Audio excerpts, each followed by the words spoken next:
One cold winter's day, when the snow was very thick on the ground, two children ran into the fields by Pixie Hill. "Let's build a snowman," they cried. "It would be such fun. There is plenty of snow." So they built a snowman, not very large, because they really hadn't much time. He had a nice round head, a short, thick body, two arms and no legs at all, but just big feet sticking out of the bottom. They put a pair of old ruddy gloves on his hand, and on his head a dirty old hat, which they found in a nearby hedge. They gave him stones down his front of his buttons, and two black stones for eyes. His nose was a bent twig, and so was his mouth. Really, he looked very fine when they had finished him. Quite real, in fact. The children were delighted, and they danced round him, shouting loudly, "We've made a man of snow, of snow. Hi diddle hi diddles oh. We've made a man of snow, of snow." Then the boy looked at his watch and found that it was almost dinner time, so off they scurried, the two children, over the snowy fields back to their home. The snowman was left alone. A robin flew down and perched on his head. "Trilla, Trilla," he said to the snowman. "How do you feel, Mr. Snowman, out here in the snowy field? Are you lonely?" The snowman made a little shivery sound. He was not quite sure where his voice grew, but he found it at last. "No, I am not lonely," he said. "I have not had time to be yet. Wait till it gets dark and the birds are gone to bed," sang the robin. "You may be lonely then. I will tell the little folk who live in Pixie Hill to come and talk to you if you like. You may be frightened in the dark." The snowman looked all around him, with his black stone eyes. It seemed a very nice world to him.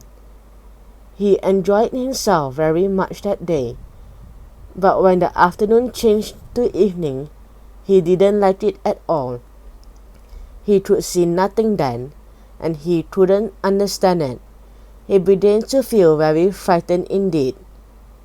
Suddenly a little voice spoke near to him, and he saw a tiny lantern. "Good evening, Snowman," said the voice. "The robin told us about you. We have come to keep you company. Are you lonely?" The snowman blinked in the light of the lantern. He saw a small pixie holding it, and behind him were about 12 others, all dressed in fleecy overcoats, with pointed fur caps on their heads. "Good evening," said the snowman, trying to smile with his bent-toothed mouth. "Yes, I was feeling a bit lonely, and a bit frightened, too, you know. It is very pleasant to see you." The pixie sat down in a ring and looked at the snowman kindly. They were good-hearted little creatures, always ready to do anyone a good turn. One of them put out his hand and touched the snowman. Then he gave a scream. "Ooh, how cold you are! Poor, poor thing! If I felt as cold as you, I should cry and cry." All the pixies felt the snowman in turn and shrieked in horror.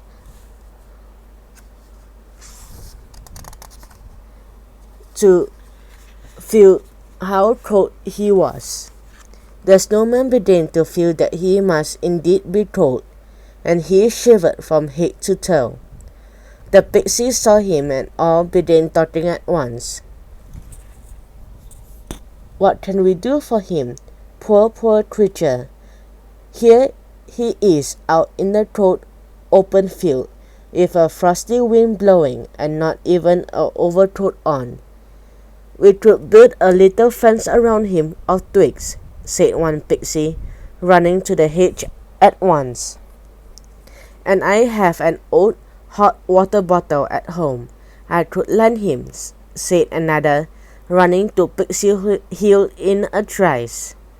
"And I could bake him 2 hot potatoes to eat," said a third, and ran off too. The others sat and looked at the snowman, who was now shivering so much that his head went all crooked. "It will make him a nice little fire to warm himself by," said the other pixies out of the kindness of their hearts. So they set to work to collect dry leaves and sticks, and by the time the other 3 pixies had come back with their little hot water bottle and 2 hot potatoes, they had made a fine crackling fire, round with which they all crowded, for it was certainly a very cold night indeed. 2 other pixies had built a splendid fence around the snowman, and the wind did not feel nearly so cold to his back. He was most grateful. It was lovely to be fussed over like this. Just then a big white shape swooped out of the night, and the pixies screamed in fright. But it was only a barn owl, come to see what all the noise was about. When he saw the snowman and the pixies with their fire and fence and all the rest, he hooted and screeched with laughter. "What's the matter?" cried the pixie crossly. "Matter enough," said the old owl with another screech. "There's such a thing as being too kind, you know. That snowman will be sorry for himself in the morning. Too much kindness is simply foolishness." With another loud screech he flew off into the night, leaving the pixies talking angrily about him to one another. "Nasty old thing," said one, trying to make out that we are too kind. "How can kindness ever be foolish?" "Do not listen to him," said the snowman, who was enjoying all the fussing and patting very much indeed. "Here is that hot water bottle, Pixie." What a time he had! One pixie popped out the hot potato into his mouth, and he swallowed them down. Another gave him the hot water bottle to hug to his middle with both his gloved hands, and all the rest heaped up the fire and made him as warm as possible. He suddenly began to feel very sleepy. There was a funny feeling in his middle too, where he was holding the nice hot water bottle. He thought he really must nod off to sleep and go to sleep just for a few minutes. The pixies went on talking to him. When he didn't answer, they were surprised. "Poor thing, he's gone to sleep," said one, holding up his lantern and seeing that the snowman's head had slid a little forward. "Don't let's disturb him with our chatter. Let's heap up the fire and creep away quietly. He will sleep soundly all night and wake up well and happy tomorrow." So all the pixies crept away, taking their small lanterns with them and leaving the fire crackling away at the snowman's feet. The snowman tried to wake up, but he couldn't. He felt very funny indeed. Much too hot, in fact. The barn owl came sweeping by again on his great silent wings, and let out a screech when he saw the old snowman standing all humped up, looking really much smaller now. But the snowman didn't even wake up when the owl screeched. The night passed. The winter sun rose red in the sky. The pixies came running out to say good morning to the snowman. But where had he gone? He wasn't there. He simply wasn't there. Only the little twig fence stood around where they had built it, and some black ashes lay where the fire had been, hidden in the snow beneath the hot water bottle. But the pixies didn't know it had fallen there. They were very much upset. "He's walked off," they cried in dismay. "Oh, how horrid of him! He's taken our hot water bottle too. Would you believe it? After all our kindness, he's quite gone."